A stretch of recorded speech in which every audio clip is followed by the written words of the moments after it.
বন্ধুরা, আমি জানি যে আমার প্রত্যেকটা ভিডিও ম্যাক্সিমামই কোনো স্টুডেন্টরাই দেখে থাকে। তো আমাদের স্টুডেন্ট লাইফে না আমরা ধরো ছোটোবেলায় যখন কোনো অঙ্ক করি, তো একটা অঙ্ককে ইজিলি দেখেই বুঝে যাই বোধহয় যে এটা তো খুব সহজ অঙ্ক, এটাকে প্র্যাকটিস করে কি হবে। সেরকমই হচ্ছে গাইজ ড্রয়িংয়ের মধ্যে এমন কিছু এমন টপিক থাকে যেগুলো হয়তো খুব কমন, হয়তো দেখে মনে হবে যে এতে ছবি আঁকার মতো কি আছে, এতে তো না তো কোনো কনসেপ্ট আছে, না এটাতে ভালো টিআরপি আছে, বা না তো বা ভাইরাল হবে সোশ্যাল মিডিয়ায়। কিন্তু হ্যাঁ, এরকম অনেক কনসেপ্ট এমন থাকে যেগুলো খুব সহজ হলেও তার মধ্যেও কিন্তু খুব অ্যাট্রাকশান আনা যায়, খুব আই ক্যাচিং আনা যায়। তো বিশেষত তো আমাকে অনেকেই আছে যারা এরকম কমেন্ট করে বা হোয়াটসঅ্যাপে এরকম মেসেজ করে কোনো না কোনো মানে টপিকের ওপর কাজ করতে বলে। আর আমি ম্যাক্সিমামে এরকম টপিক পাই যেগুলো খুবই সাধারণ হয়। আর আমার তখন মনে হয় যে হ্যাঁ, বাকিদের যারা টপিক দেয় যেখানে হয়তো ডিফারেন্ট পোস্টার ওয়ার্ক থাকে, তো সেইগুলো করলে হয়তো ভালো হবে, কারণ সেগুলোর মধ্যে একটা খুব হাইলি কনসেপ্ট থাকে যেগুলো তোমাদের বোঝানোর থাকে।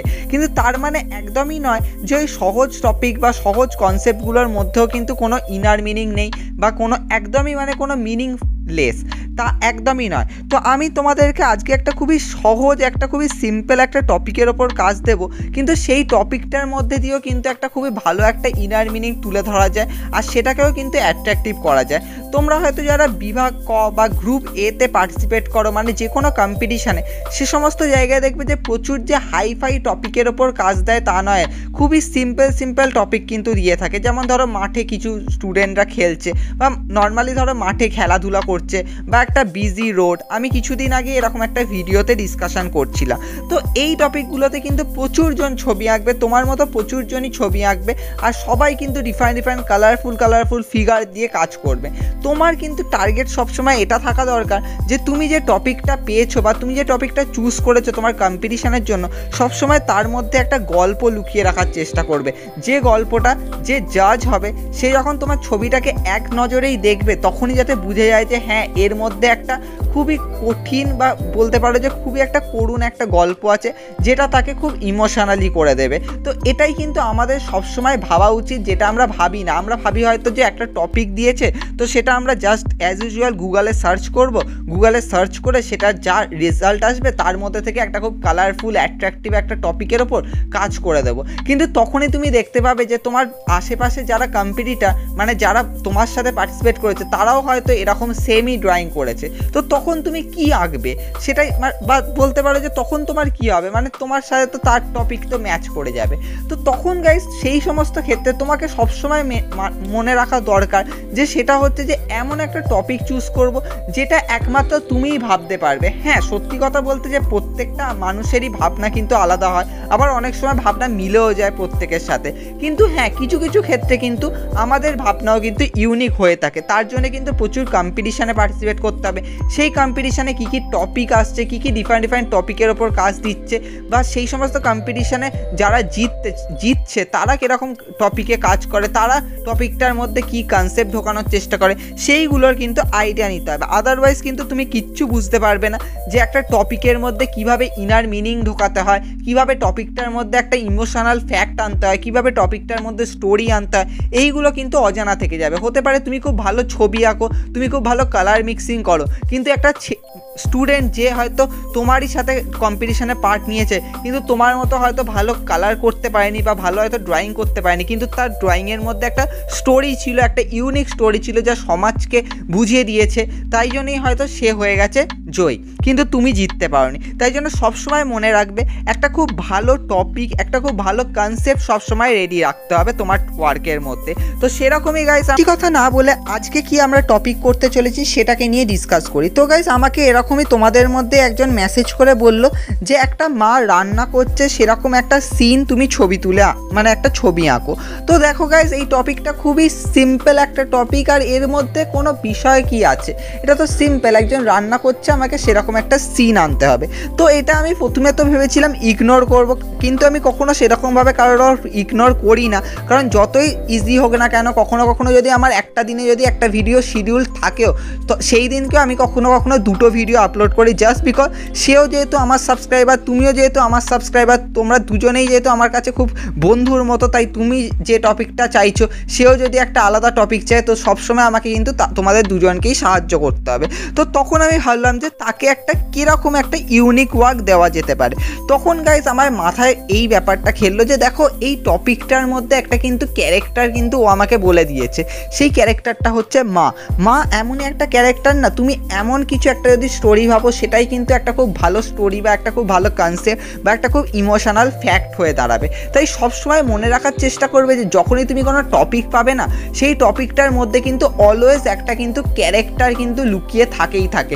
যে কোনো টপিক তুমি অ্যাজ এ এক্সাম্পল তুমি তোমার মাইন্ডে যে কোনো এখন একটা তুমি টপিকের নাম মনে তুলবে, সেখান থেকে তুমি কিন্তু ইজিলি বুঝতে পারবে যে তার মধ্যে কিন্তু একটা না একটা ক্যারেক্টার কিন্তু অলরেডি লোকানো থাকে, আর ওই ক্যারেক্টারটা দিয়েই কিন্তু পুরো ড্রয়িংটা কিন্তু রেডি করা যায়। আর সেই ক্যারেক্টারটাকেই কিন্তু তোমাকে করতে হবে কিন্তু কম্পোজিশন।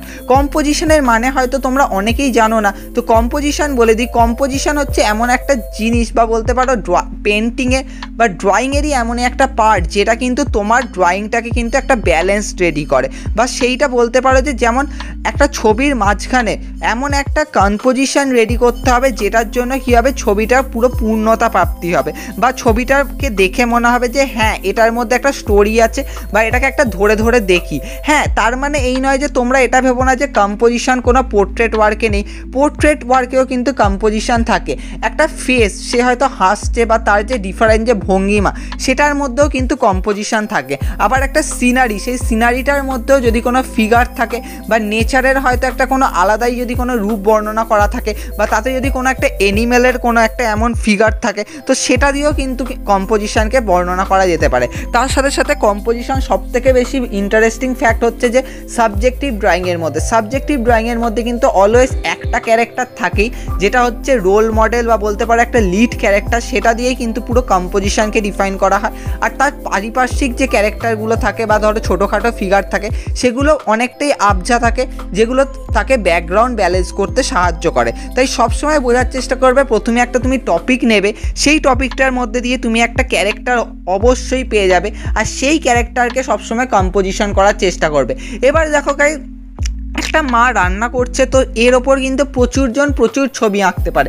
অনেকে হয়তো এরকম ছবি আঁকবে যে একটা ডাইনিং রুম আঁকবে নিজের বাড়ির রুমের মতো, সেখানে দেখাবে যে একটা মা হয়তো কুকিং রুমে বা কিচেনে হয়তো রান্না করছে, তো সেটাও কিন্তু কম্পোজিশন। তো তোমাকে সবসময় বুঝতে হবে যে তুমি যে কম্পোজিশনটা করছো তার মধ্যে তোমাকে কিন্তু একটা স্টোরি রেডি করতে হবে, যে স্টোরিটা কিন্তু আই ক্যাচিংও করবে, একটা ইমোশনালও করবে। তো আমি এবার আমার ওয়ার্কে আসা যাক। তো আমি আমার ওয়ার্কের মধ্যে তো অবশ্যই টপিক এটাই আছে যে একটা মা রান্না করছে, কিন্তু আমি এই টপিকের মধ্যে নিয়ে এসেছি যে একটা গরিব মা, হয়তো তার বাড়িতে হয়তো সেরকম কোনো হয়তো এক্সারসাইজ নেই বা মেটেরিয়াল নেই, মানে বলতে গেলে যে রান্নার যে সামগ্রী হয় সেরকম নেই। তার কাছে রয়েছে একটা এরকমই একটা উনুন, তার পাশে রয়েছে হয়তো এরকম কিছু প্যাকাটি যেগুলো হয়তো জ্বালিয়ে সে উনুনটাকে জ্বালাচ্ছে, আর তার রয়েছে হয়তো এরকম একটা হাঁড়ি যে হয়তো সেই হাঁড়িতে রান্না করছে। তো এরকমভাবে গাইজ একটা সিন দেখিয়েছি, তার সাথে সাথে দেখিয়েছি হয়তো সেই মা হয়তো তার ছেলেকে হাতে নিয়ে রয়েছে, কারণ নয়তো তার ছেলেকে কে সামলাবে। তো এরকম একটা একা মা, সে রান্না করছে। তো এরকমভাবে গাইজ একটা সিনারিওকে আমি তুলে ধরেছি। তার সাথে সাথে এর ব্যাকগ্রাউন্ডটা যখন আমি করব, তখন তোমরা দেখতে পাবে যে এখানে হয়তো একটা পেছনে হয়তো কিছু বাঁশ রয়েছে, কারণ হয়তো একটা কুঁড়ে ঘর বা গরিব ঘর যেটা হয়তো বাঁশ দিয়ে তৈরি হয়ে থাকে। বেশিরভাগ গ্রামের অঞ্চলে এরকম সিন দেখতে পাওয়া যায়। তার সাথে হয়তো ঘরে কোনো আলো নেই, আলোর পরিবর্তে রয়েছে হচ্ছে একটা হ্যারিকেনের আলোতে রান্না করছে। তো হ্যারিকেনটা ওপরে ঝোলানো রয়েছে। তোমরা চাইলে এই হ্যারিকেনটাকে মেঝেতে করতে পারো, নিচে করতে পারো, কিন্তু আমি নিচে করিনি, কারণ নিচটা অলরেডি অনেক কিছু রয়েছে। যখন কালারিং করব তখন সমস্যা হবে। দেখো, যখন কালারিং করবে এত কিছু তুমি ডিটেলস অ্যাড করে দেবে না, তাহলে কী হবে, কালার করার সময় প্রচুর কমপ্লিকেটেড লাগবে। খুবই সিম্পলভাবে কাজ করবে, বেশি প্রপসও কিন্তু এখানে ইউজ করবে না, তাহলে কিন্তু প্রচুর অসুবিধা হবে। তাই সিম্পলভাবে তোমার কম্পোজিশনে একটা ফিগার রয়েছে, তার সাথে সাথে হয়তো তার সন্তানকে যখন দেখিয়ে দিলে তখন জিনিসটা আরও বেশি অ্যাট্রাকটিভ হলো, আরও বেশি ভালো লাগলো। অ্যাজ এ যখন জাজ যখন এই ব্যাপারটা দেখবে, তখন সে আরও বেশি কিন্তু এতে কিন্তু অ্যাট্রাকটিভ হবে। সে বুঝতে পারবে যে আচ্ছা, এ কিন্তু যথেষ্ট মানে ব্যাপারটাকে বুঝে কাজটা করেছে, ব্যাপারটার মধ্যে একটা স্টোরি আনতে চেয়েছে।